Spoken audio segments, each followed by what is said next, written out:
Hello and welcome to part 2 of uni project process. If you saw my last video, you would know this is gonna be the final outcome to this. So in my last video, I showed you the tests leading up to this one. And as you can tell, I look the exact same as my last video, and that is because I'm filming this right after that one. So I think the first thing I'm gonna do is actually show you a little drawing I did. So as I said, this was a uni project and my lecturer told me to draw my idea out for the final outcome for what I had in mind. Now I just want to warn you guys, it's going to be a jump scare. It's quite horrifying of the drawing I did, so just beware. I'm going to show you right now. So this is the horrifying drawing I did. I can't believe I'm showing you guys this, but okay, in my defense, it was a really rough sketch of the idea I was trying to get across of what I wanted to do. I swear I'm good at art. Well, I used to be. I was good in art when I was like 14. I swear I'm better at drawing than this. So basically the idea for the final outcome is that combining a bunch of different elements into one project. So the mountains in the background would represent earth, the flowy hair and skirt would represent the air and wind. She's floating on a lake, so that represents water, and also do some metal embellishments on her to represent metal, which if you didn't know, there's two different kinds of elements. There's Western elements and Chinese elements, and in the Chinese elements there's also metal, so that's where that comes in. Yeah, it's an interesting idea. It's probably been done before, but it's interesting. I think the outcome's okay. It's a maximalist outcome. When I do my projects, they're quite minimal. As you've probably seen with my previous ones, I like the minimal look. I like not taking too much away from the actual model, but I stepped out of my comfort zone for this one, and I really pushed myself with this. So it may not be the best, but I think it's definitely cool and it's interesting. So I think let's stop yapping and just get right into the whole process. So here we are doing the final piece and straight into Daz3D, making the model using the same model I did in my previous video, creating the water element I did. I did sort of the exact same things I did with that one, but I did more defined alphas in a way to make her look more magical in a sense, because I want her to look otherworldly. I don't want her to look like she just came from Earth. I don't want her to look like a human in a way, although she's very human-like. So just kind of playing around with the model until I get it to somewhat of what I want it to look like. Playing around with makeup.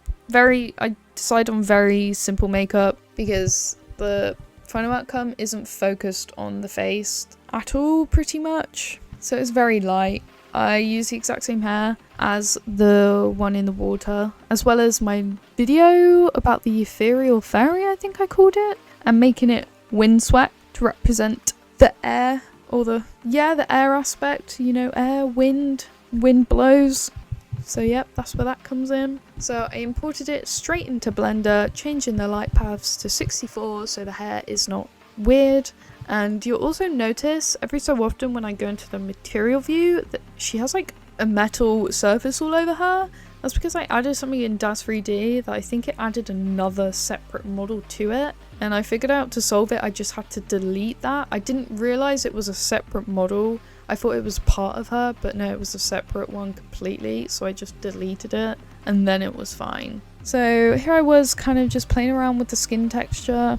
Again, I'm still trying to figure out how to make the skin texture look more realistic in a way. I tried to follow loads of other people's videos, but it's tricky. It's tricky trying to get a skin texture from Daz3D to Blender to look more realistic in a way. It's definitely got to do with the normals. I haven't completely entirely figured it out yet. I'll figure it out soon, don't worry guys. So here I actually decided to add a skirt. Yeah, the skirt, now thinking about it, I probably didn't need to even add this in the final outcome because there's only two images that I really like from the render that I'll show you, and it doesn't even show the skirt, but I thought I'll add this in here anyway in case you want to slow the video down to figure out how I did this.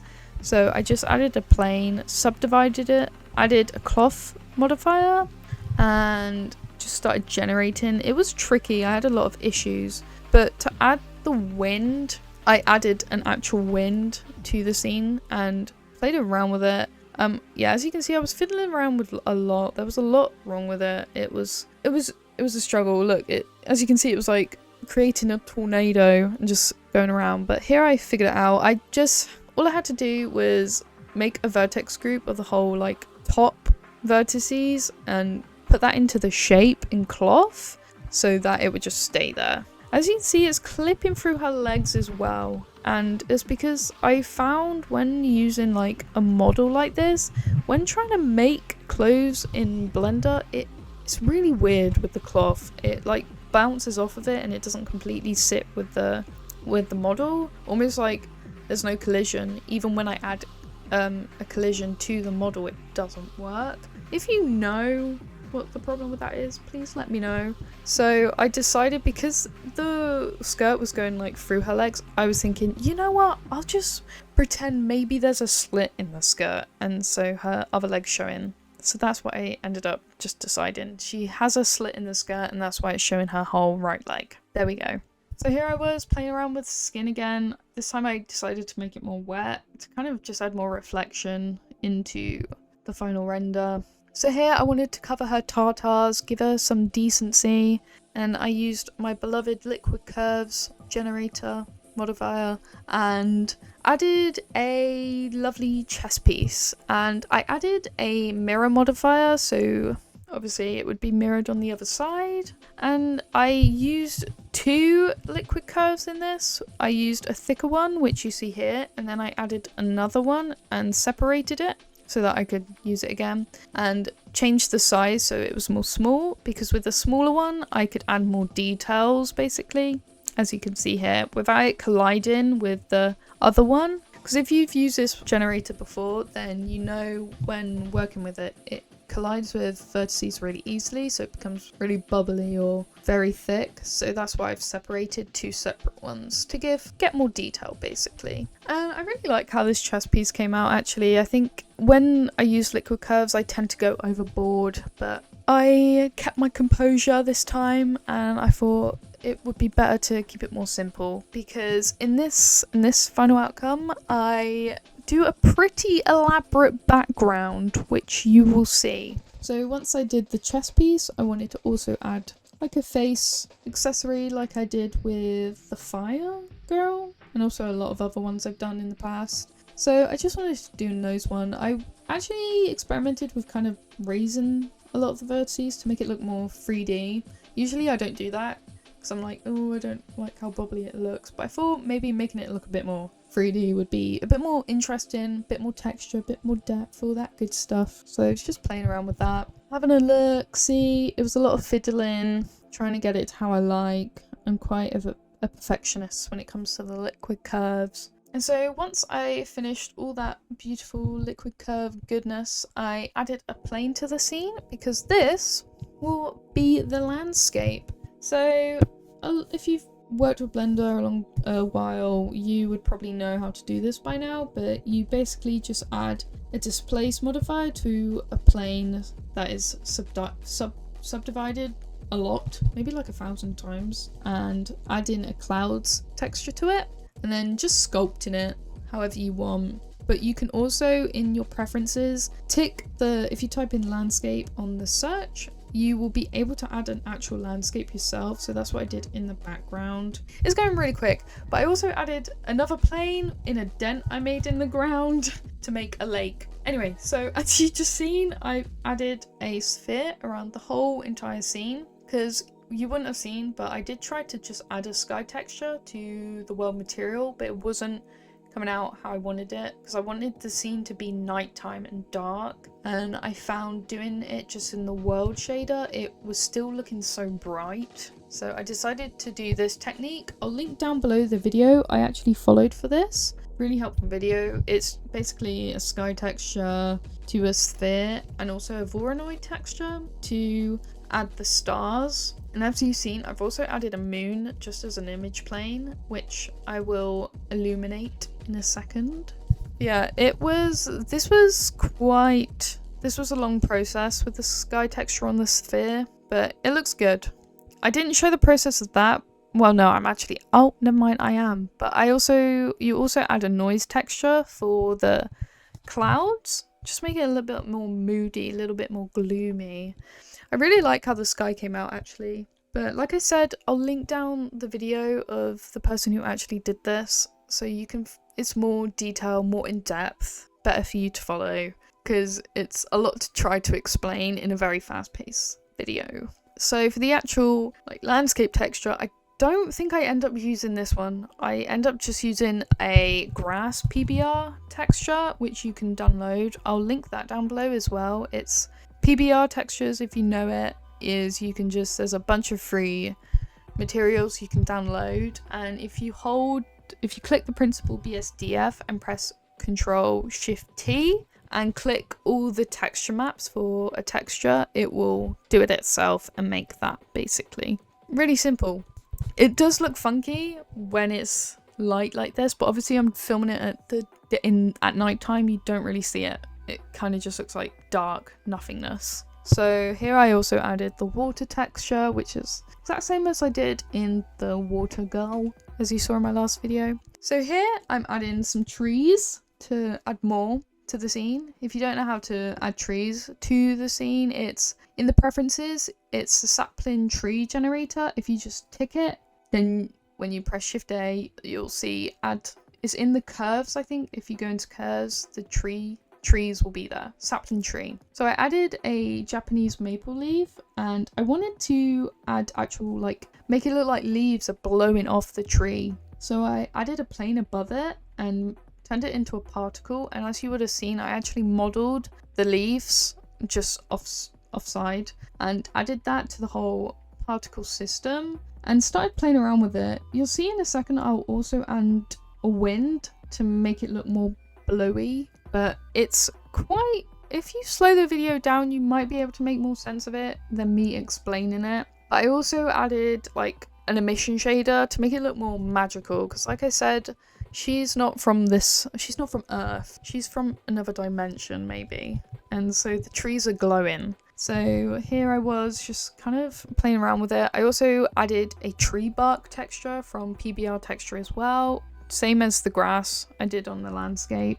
But yeah, I really like how that turned out, actually. So here was a tricky part. I wanted to add the idea of fireflies floating around to make it more magical. So I'll link down the video I followed for this down below. Actually, it was basically particles just kind of naturally flowing around. It's a really good video and it's really easy to follow. I'll link that down below. But yeah, it's interesting. I think it's not exactly how I wanted it to come out, if I'm honest with you. There's probably a more better way to kind of replicate the idea of fireflies. I think using this particle system that I did, I think it looks a bit too much and it doesn't really look like fireflies. It does just maybe, you know what, let's say it's fairy dust. Maybe it's fairy dust, that's why it's like that. But yeah, I also just added a plain emission shader to the particles, just like a light blue, make it a little more magical, add more color to the scene. So I duplicated it, I turned it into just a simple mesh, which you do in the particle system. I think you do make real or something like that, so you can easily move it. So I also added more lights to the scene because the fireflies, they weren't really illuminating the model, so I added some point lights as the same color as the particles to add more light to the scene. But I think that's it pretty much done, if I'm honest with you. I did add a really easy skirt texture as well, nothing crazy. But yeah, I think that's it for this one pretty much. Nothing, it was pretty intense. It was hard to talk through everything, I'm gonna be honest with you, but I hope you found it helpful in some way. I don't know, if you slow it down, there might be some areas that might be of use for you. That's pretty much it for this video. Let's show you the final renders, I guess. So this is the final outcome. This ends up being my favorite render. I've had mixed opinions about the glare I did here. I've had some people look at it. Some people aren't into the glare, but I'm into it. Let me know what you think about the glare I did here. I think it adds more of a magical vibe. I do have some other renders to show you in a second, but this one is ultimately my favorite one that came out. So I also did it without glare, as you can see here. I don't know, I think the glare makes it look more glowy, more magical in a way, but I know some people would probably like the more crisper look. This one is good as well, looks more realistic, I guess. So here's like a full length one. I'm not happy with the full length ones, if I'm honest with you. This one I really like as well. If you're wondering where the magical ball came from, I really don't know. I was like, I want to light up her face, but I felt it'd be a bit weird if there was just a random light off somewhere. So I made her hold in a magical lit up ball. So that's why that's there. So here's with glare as well. And another full length one. And I did also edit the previous ones again to kind of blur out the background a bit and add a bit more saturation the photos. This one's a bit too blue. I don't know what I did here, if I'm honest. But yeah, so I'd say this one or this one is my favorite. I don't know if I like this edit or if I just like this edit. Let me know. Do you like the unblurred background with less blue or blurred background with more blue and saturation? Let me know. Or do you not even like the glare? I don't know. So I hope this video was somewhat inspirational and helpful for you. I hope you enjoyed watching it. I really appreciate the time to watch this video in the first place. And that's pretty much it for like this short series, I guess you could call it. I don't know, it's just a 2-part thing. And now I'll be starting my next uni project this week. Tomorrow, actually, I think, which is Thursday the 15th. Tomorrow is when I start. So I probably will not be able to make videos soon, but I will definitely try to do something similar to what I did here and just film the process of the projects I did for uni and then obviously do what I do here. But like I said, thank you so much for watching. Make sure to subscribe and also follow me on Instagram because sometimes I post the edits there first, so keep an eye out on there and I'll see you in the next one. Bye.